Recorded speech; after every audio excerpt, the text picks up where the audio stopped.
In 1969, Richard Nixon becomes President of the United States, a country torn by the Vietnam War. The decade of psychedelia comes to an end, while civil rights for women, Afro-Americans, and the sexually diverse are proclaimed. The Beatles record their last album, and one of the members of the Rolling Stones dies. In Hollywood, reality exceeds fiction, and man conquers the North Pole on foot. The internet is born, and the space race reaches its climax. Time Capsule,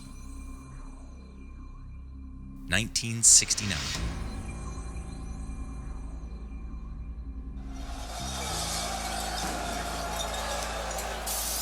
By the end of the 60s, winds of change have unleashed more than one storm.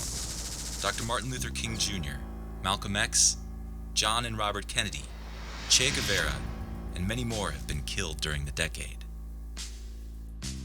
On April 28, 1969, the President of France, Charles de Gaulle, demits after losing a referendum where his political prestige is not at stake.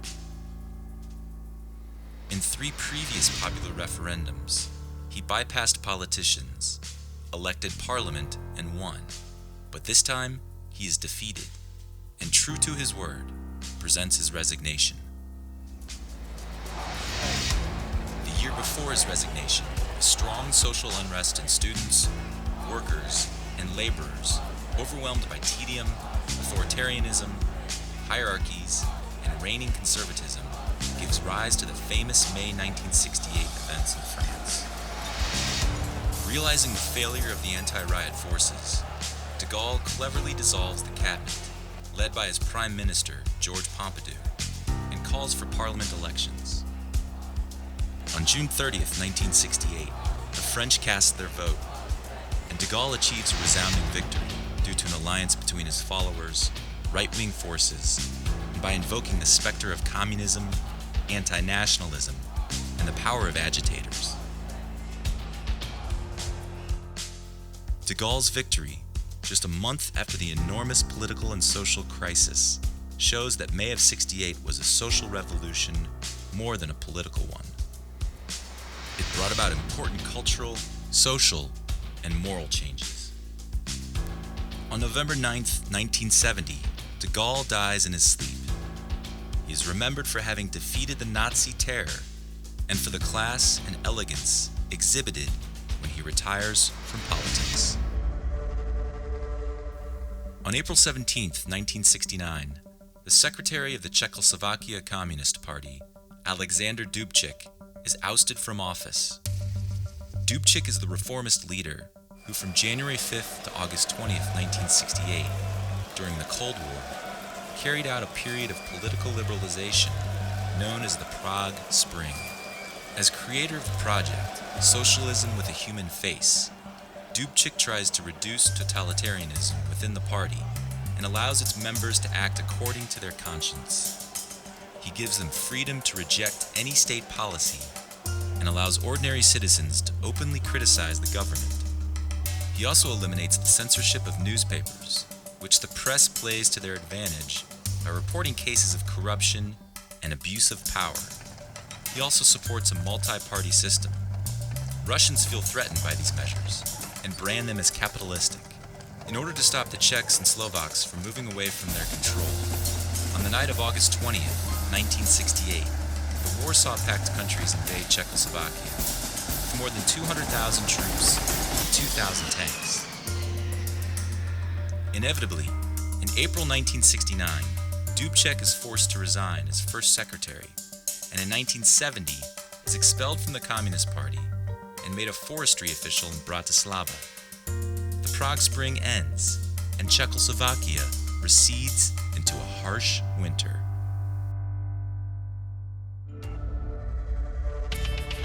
On February 4th, 1969, Yasser Arafat is appointed head of the PLO. 2 months earlier, on December 13th, 1968, his unknown face appears on the cover of Time magazine. Arafat is catapulted to fame for resisting with 300 Palestinian fighters an attack by Israel, perpetrated while he was entrenched in his headquarters in Jordan. On November 29, 1947, the UN General Assembly voted to divide Palestine into two states, one Jewish and the other Arab, designating Jerusalem and Bethlehem as an international zone. In June of 1967, during the Six-Day War, Israel drives Jordanian forces out of East Jerusalem and immediately claims its territory, establishing Israel as the predominant regional military power. To counteract this action, the Palestine Liberation Organization, or PLO, becomes the leading force as a political and military group of the Palestinians' national movement.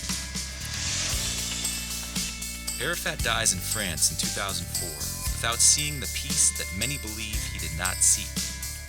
He's considered a hero to the Palestinians, a terrorist to most Israelis, and according to many Islamists and leftist PLO members, an extremely accommodating man to Israel's interests. But what is certain is that Yasser Arafat is one of the most relevant figures of 20th century world politics. On March 17, 1969, Golda Meir becomes the first woman to hold the office of Prime Minister of her country, Israel. In the world, only two women precede her, Sirmavo Bandaranaike, also known as Miss B in Sri Lanka, and Indira Gandhi in India. Golda Meir, on her first speech as Prime Minister, calls on neighboring countries to promote dialogue and peace. The answer to her plea comes 3 days later, when Gamal Abdel Nasser, President of Egypt, expresses, among other things, that there is nothing more sacred than the call to war. In 1974, tired and sick, Golda Meir resigns, and Itzhak Rabin assumes power. She holds the honor of being the only woman who signed, in May 1948, the document of the creation of the State of Israel. A tenacious leader who dedicates her whole life to the people of Israel dies 4 years later, on December 8, 1978, in the sacred city of Jerusalem. In 1969, as politicians rise and fall from power, thousands of young people around the world shout and protest. While some ask for peace and love with flowers and songs, others sing the anthem of the International Socialist. There are also anarchists, feminists, ecologists, and many others, each one asking for the new world they envision. The decade is ending.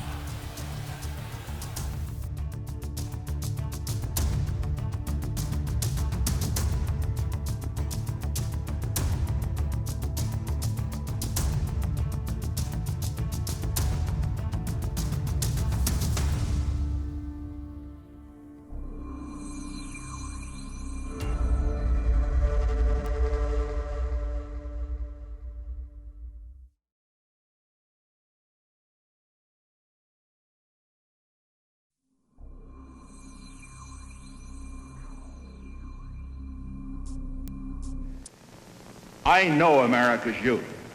I believe in them. We can be proud that they are better educated, more committed, more passionately driven by conscience than any generation in our history. On January 20th, 1969, Richard Nixon is sworn in as President of the United States of America. As the Vietnam War rages, the new president announces a progressive withdrawal of troops and pledges to provide continued economic assistance to the South Vietnamese government. He offers to bring North Vietnam and South Vietnam to the negotiating table and refrain from expanding military actions to other countries. The only commitment fulfilled by Nixon is the progressive financial support offered to the South Vietnamese government. During the first half of 1969, the conflict intensifies, and the number of American soldiers in Vietnam exceeds a record number of 545,000. In March 1969, the newly elected President of the United States begins Operation Menu Bombings, a campaign of secret bombings over Cambodia. In less than a month, the New York Times has already reported about these attacks, the information leaked by members of the Air Force who opposed the operations. Another country engulfed in the war is Laos. From 1964 to 1973, the United States dropped 2 million tons of ordnance on this Asian country, making Laos the most heavily bombed nation per capita in the world. The message that the new presidency wants to send to North Vietnam is its willingness to further escalate the war, including the use of nuclear weapons. Neither diplomacy nor threats work. The North Vietnamese do not yield, and Nixon does not carry out his nuclear threats. The war continues. By April 1969, more than 40,000 American soldiers have been killed, and billions of dollars have been spent in a war that few consider fair or necessary. One of the most controversial battles of the Vietnam War, the Battle of Hamburger Hill, is fought in May of 1969. It is named for the shape of the hill where the battle is waged, but it becomes a macabre joke for the carnage of the attacks. The dense jungle, the heat, swarms of insects, and constant rain, the road paved on both sides by landmines, and enemy troops entrenched in underground tunnels conspire to make the trip to the top of the hill a real nightmare for the young American soldiers. The military action is considered unnecessary and absurd, and protests escalate in the United States. Hamburger Hill has hardly any strategic value and is soon abandoned by the American troops. Given the growing complications of the war, by mid-1969, Richard Nixon appoints Henry Kissinger National Security Advisor in an attempt to negotiate a peace with honor.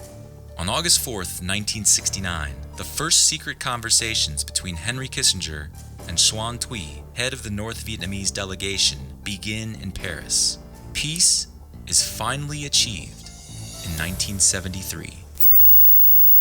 By January of 1969, 542,000 young Americans are far from their country, engaged in a war that, for them, has no meaning. In mid-August of that same year, in the US, an equal number of young people escape from this harsh reality and travel to the Woodstock Festival, held in Bethel, New York. They come from every corner of the country to a music festival that is mostly improvised. That weekend, Bethel becomes the third most populated city in the state of New York, in an event not planned to hold such a big crowd. And in the midst of rain, mud, and great chaos, hundreds of young people live the musical experience of the century. From August 15th to the 18th, rock and roll reigns among flowers, long hair, colored skirts, nudists, and drugs. Richie Havens is catapulted to fame after having the honor of opening the festival. On the last day of Woodstock, towards the end of his 2-hour set, Jimi Hendrix performs his iconic deconstruction of the national anthem of the United States, the Star-Spangled Banner, extracting from his guitar roars and shrieks of war, moans of pain, and sounds of bombing. This interpretation becomes emblematic not only of Woodstock, but of an entire era.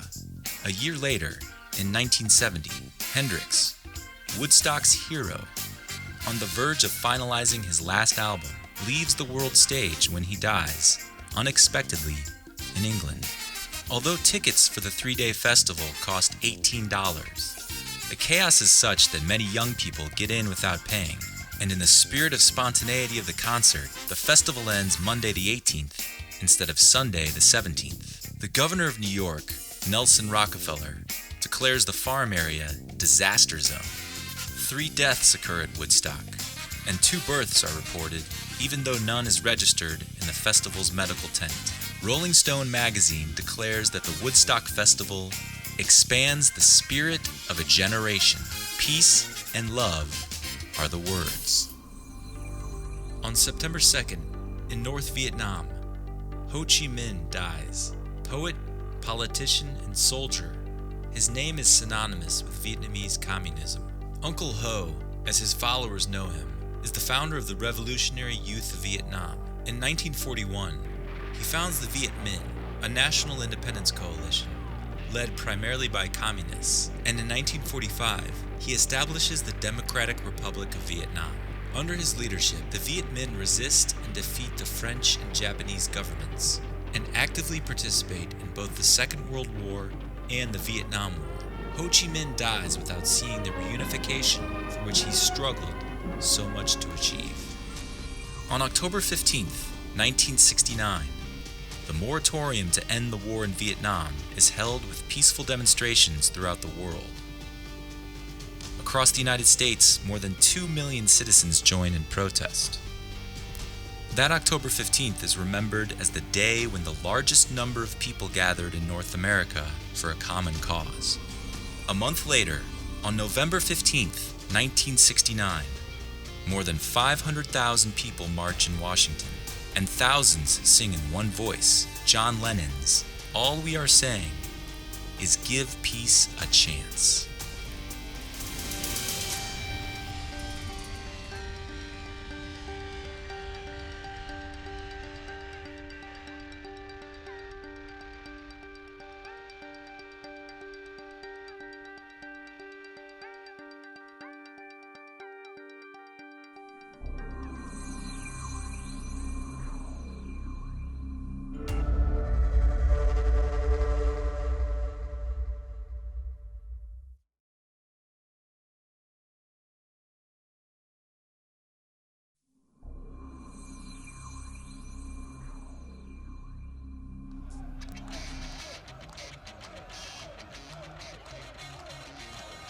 At the end of the decade, protests against the Vietnam War and the struggle for civil rights of women, homosexuals, and Afro-Americans intensify, while rock and roll plays louder than ever.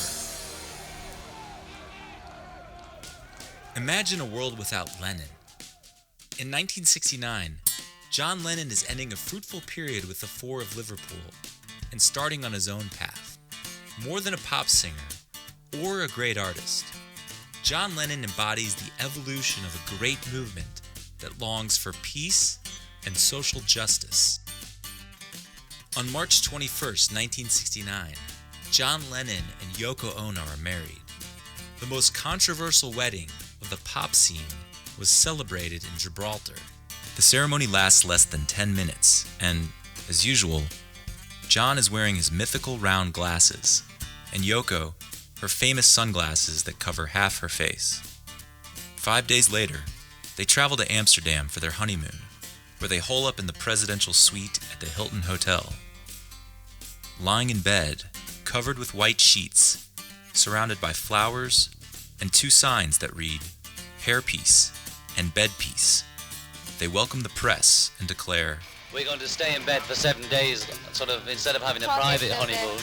It's a private protest. For the violence that's going in the world, you see. To say, we feel that instead of making war, it's better to just stay in bed. Let's stay in bed for spring. And grow your hair. Yes. For peace. Let it grow till peace comes. You know. On June 1st, in Montreal, Canada, John Lennon records "Give Peace a Chance," the first single recorded in solo by a Beatle. The song was written during the second bed-in of the Lennon-Ono couple, and it was in response to a journalist's inquiry about what message did John want to give by staying in bed. He answered spontaneously, "Just give peace a chance." Lennon's casual words became an anthem against the Vietnam War and the counterculture. A women's liberation organization known as Dola Mina, or Mad Mina, rises in December 1969 in Holland. The movement carries out a campaign to promote the use of oral contraceptives and to bring about changes in the workplace, such as equal labor conditions, laws to protect pregnant women against layoffs, and the right to an abortion. They were characterized by the use of humor in their protests, often inverting gender roles. The movement grows and spreads to countries like Germany and Belgium, while across the ocean, in another continent, American feminists have been fighting for years. By 1963, Betty Friedan has already explored the real situation of American women in her famous essay, Feminine Mystique. In the study, she refers to women as part of the silent generation, housewives, spouses, and mothers, surrounded by appliances, diapers, makeup, and cleaning products, with no personal interests beside their homes. This way of life drives many to the psychiatrist's couch, suffering from severe depression, neurosis, and anxiety. Although the medical diagnosis points to sexual issues, Frieden goes further and blames the disorders on the lack of opportunity for women to develop as individuals, other than their role as homemakers. According to Betty Frieden, these conditions affect women without distinction of academic background or social class. On April 10, 1969, African American students take over the facilities of Willard Straight Hall at Cornell University in upstate New York and bring weapons into the premises. They demand the establishment of a Black Studies program and measures against racism and discrimination. After tense days, on April 20th, the university authorities end the siege by negotiating with the students, who victoriously emerged from the front doors of the university carrying their weapons. The next day, photographs appear on the cover of newspapers and magazines under the title "Universities Under Arms." Pardon granted by the authorities leaves a bitter taste in the public, but for some members of the Black community, it might have mitigated the desire for revenge and justice. To this day, Dr. Martin Luther King Jr.'s utopian vision of a promised land is yet to be fulfilled. On June 28, 1969, a group of homosexuals and transsexuals resist arrest during a police raid in the Stonewall Inn, a gay bar in New York, initiating the famous Stonewall riots in favor of their rights in the United States.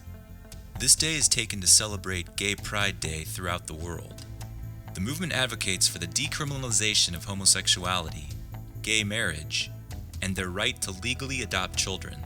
This day marks the beginning of the formal activities of the LGBTQ liberation movement that welcomes lesbians, gays, bisexuals, transgenders, and queers. As a result of these famous riots, the Gay Liberation Front was created, being the first organization to use the word gay to identify itself as a group. As the 60s come to an end, all those who suffered discrimination due to gender, sexual preference, or the color of their skin stand together, side by side, with those who protest against the Vietnam War in a common goal: the transformation of society.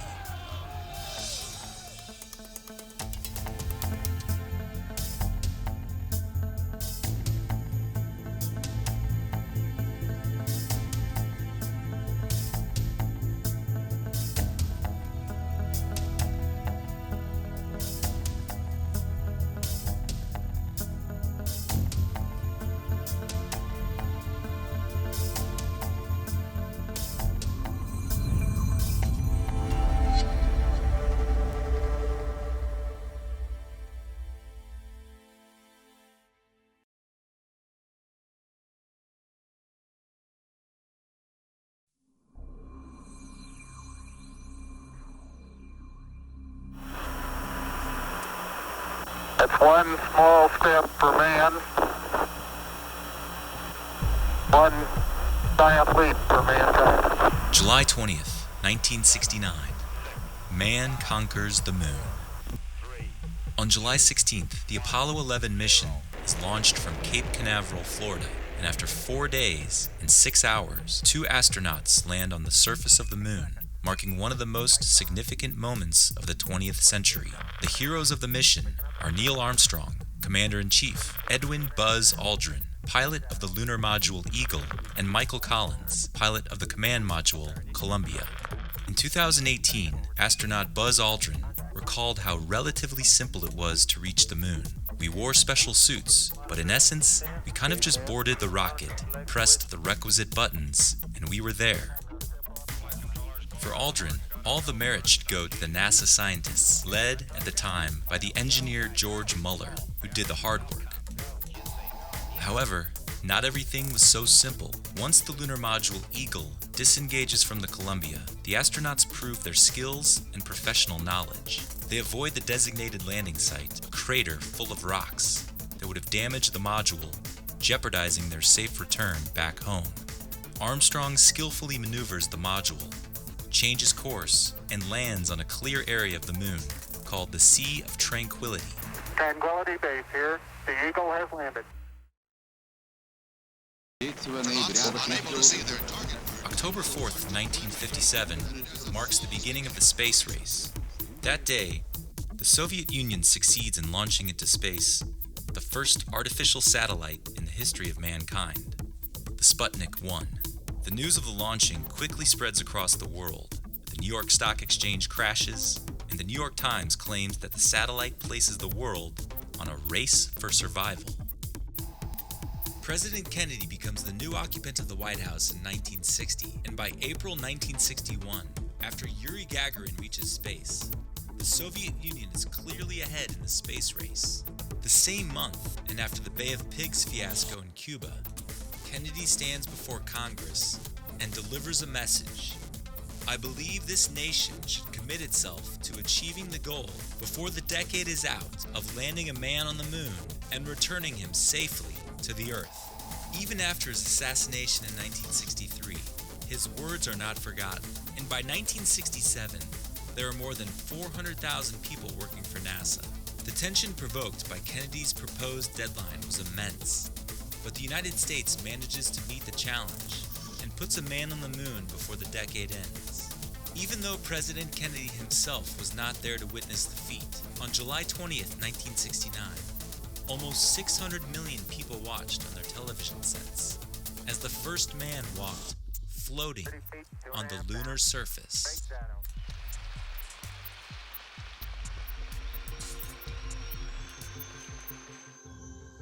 In addition to placing a flag and leaving a memorial plaque with the date of the achievement, the astronauts installed devices capable of collecting samples and data to be transmitted to Earth.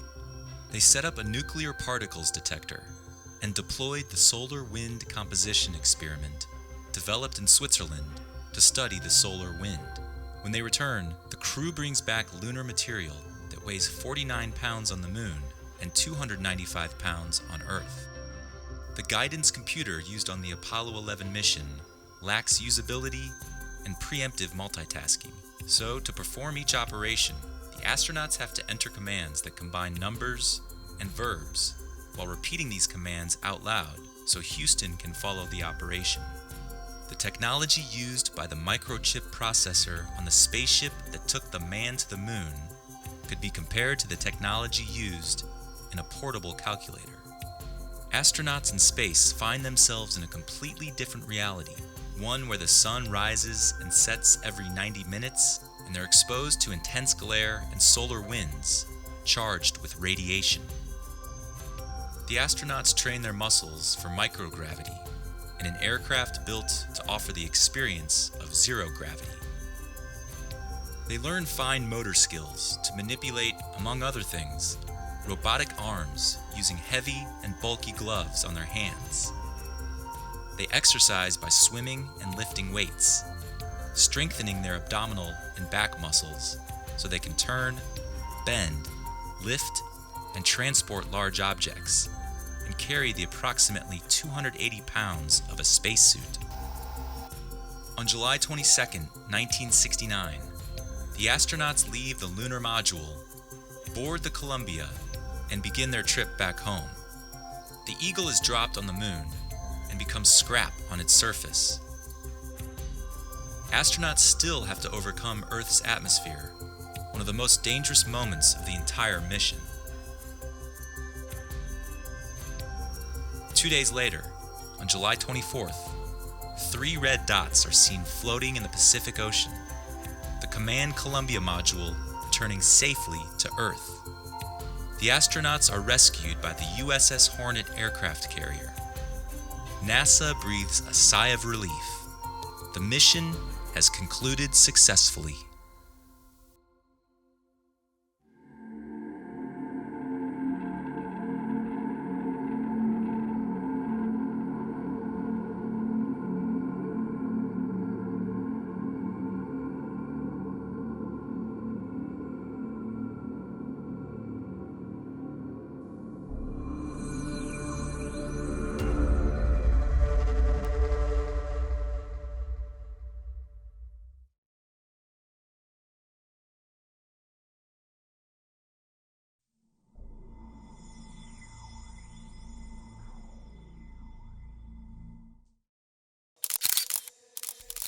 By 1969, fashion designers are busy creating a free and functional wardrobe for women, with comfortable and innovative pieces that stand in sharp contrast with the more conservative designs of the French couture houses.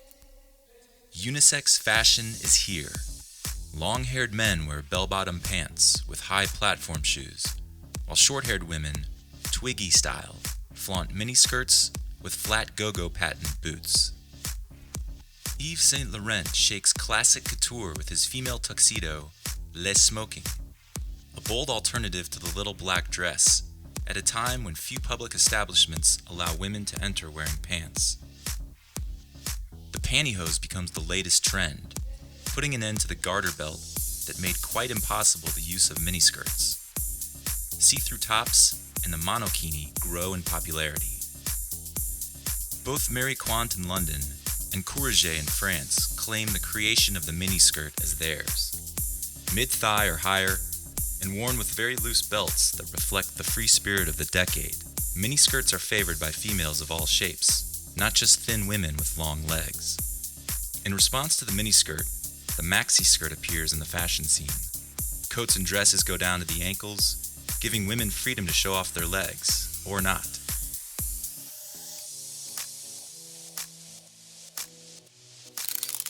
Paco Rabanne creates his famous 69 handbag, popularized by Brigitte Bardot and adopted by hundreds of females in its assorted presentations. The motto is, a 69 for every woman. Hippie fashion swarms in San Francisco in multiple ethnic garments, shirts with ruffles, flowered robes and skirts, jeans adorned with embroidered motifs, and fringed suede jackets and vests. Designers get inspiration from the street to create their new fashion lines. Giant sunglasses with plastic frames in black or white make their appearance. Worn by celebrities such as Yoko Ono and Jackie Kennedy to shield themselves from public attention, they end up becoming their trademark. Shining patent and PVC are used to make all kinds of footwear and fashion accessories, as if to capture the brightness of the recently conquered moon and the stars.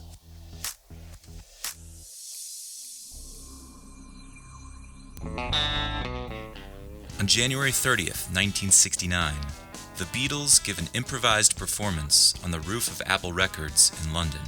That noon, with a temperature of 7 degrees, the concert planned for pedestrians and neighbors is interrupted by the police. Get Back echoes through the roofs, filling the air as the concert comes to its abrupt end. It's the last time the Beatles play live. So we decided to do it instead of thinking about it. On March 12, 1969, Paul McCartney marries Linda Eastman, an American photographer who on May 11, 1968, makes history by being the first female photographer credited on the cover of Rolling Stone magazine, with a photograph of musician Eric Clapton. On September 26th, the Beatles release Abbey Road, their second-to-last album, but the last one that the four from Liverpool record together. The songs that appear on Let It Be, the group's last album, had been recorded in studio before Abbey Road. Reality strikes the world of art and entertainment when on July 3, 1969, Brian Jones, one of the founding members of the Rolling Stones, dies unexpectedly. The lifeless body of the former guitarist appears floating in the pool of his mansion. Brian, a consummate and versatile musician, contributes with his erratic and wild behavior to the bad boy image of the Rolling Stones, the antithesis of the boys from Liverpool. While some faces fade out, others appear. In January of 1969, Led Zeppelin releases its first album.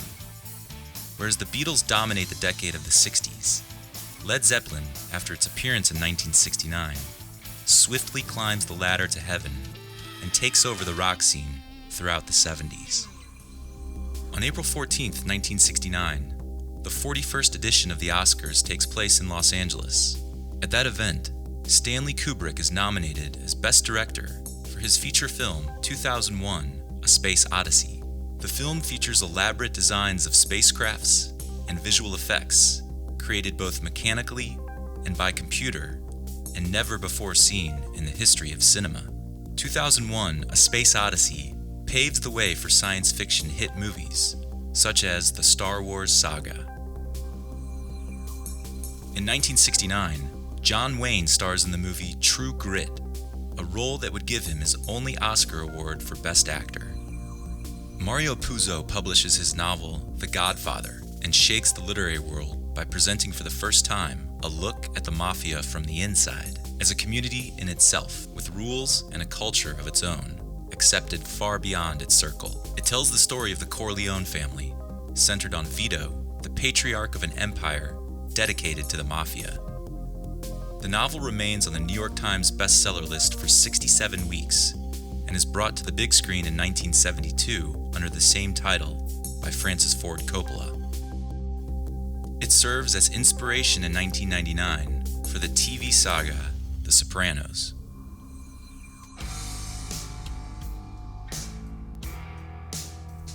On August 9, 1969, the sect known as the Manson family brutally murders actress Sharon Tate and 4 other people in Los Angeles.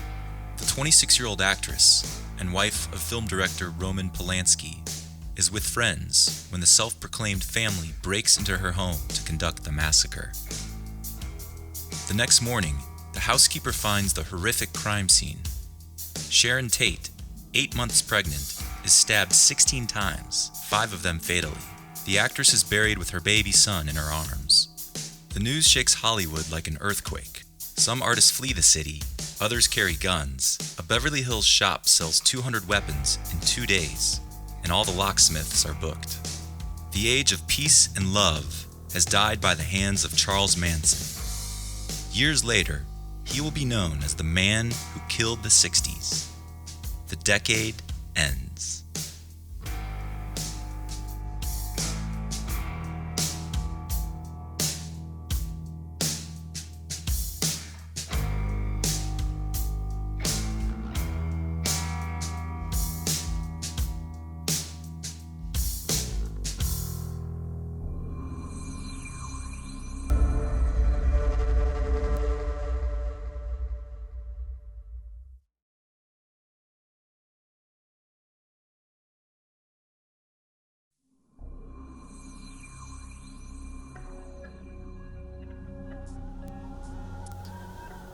On April 6, 1969, Sir Wally Herbert, the British explorer, reaches the North Pole on foot. In an expedition never previously accomplished, he crosses the Arctic Ocean via the North Pole, trekking from Alaska to Norway with a team of 2 men and 40 dogs. In 1989, the National Geographic Society commissions Sir Herbert to assess the diary and astronomical observations of Robert Peary, who claimed to have reached the North Pole in 1909. In his book, The Noose of Laurels, Sir Herbert published his conclusions, stating that Peary had come very close, but had never reached the pole. His deductions have been widely accepted.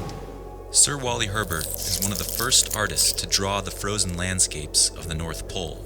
His drawings and paintings, as well as his books, illustrated by his own hand, are highly acclaimed by the public. In his honor, the highest mountain in the Arctic archipelago bears his name, as does a mountain range and a plateau in the Antarctic.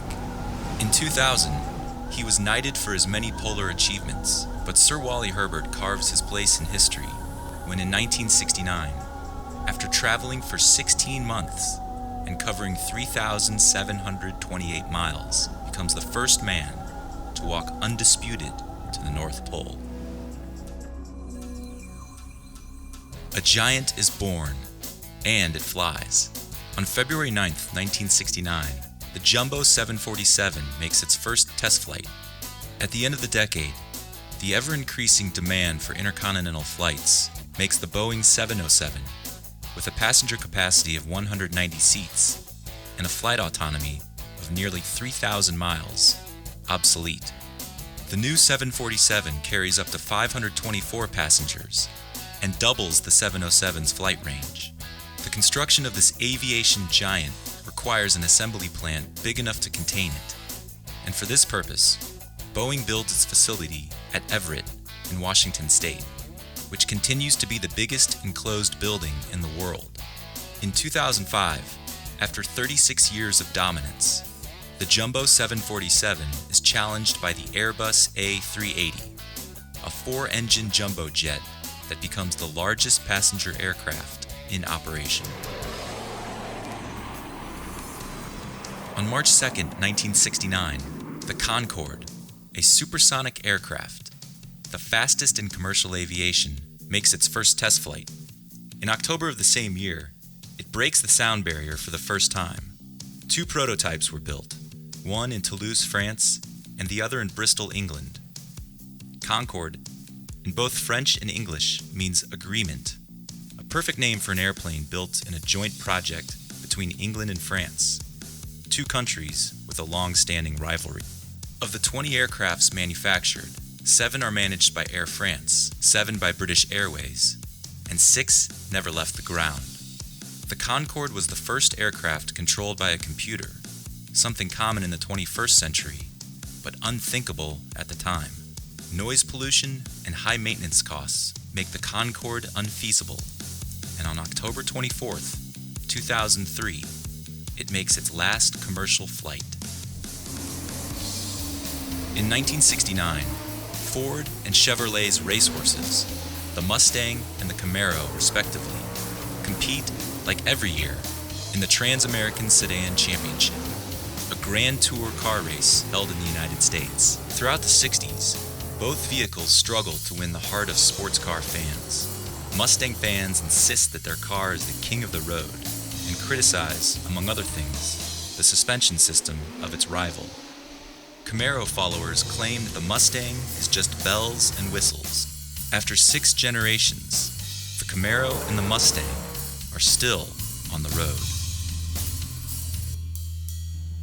On November 21st, 1969, the Internet is born, when ARPANET accomplishes the first communication between two computers using a modem, one at the University of California in Los Angeles, and the other at the Stanford Research Institute, both in California. Beginning the decade, Joseph Licklider, mathematician, physicist, and psychologist, foresees a planetary galactic network capable of connecting the world through the access to information from anywhere on the planet. In 1962, Licklider becomes the first director of the Information Processing Techniques Office at the Pentagon and finds the opportunity to spend big money in pursuit of his vision. Meanwhile, Marshall McLuhan, philosopher, scholar, communication professor, and great visionary, coins the term global village, which describes a world-scale human interconnection through an electronic communication media. At the end of 1969, for the first time, 4 computers communicate with each other, and by 1993, there are more than 2 million around the world linked through the web. Although the term Internet was born in 1972, it's in 1982 when ARPANET is replaced by a protocol which becomes the most widely used network in the world, the Internet. Licklider's idea that computers are not simply calculators, but creative means of expression and powerful vehicles of knowledge becomes a reality. 1969 is the end of an era of hope and innocence. A new decade begins, but that's another story.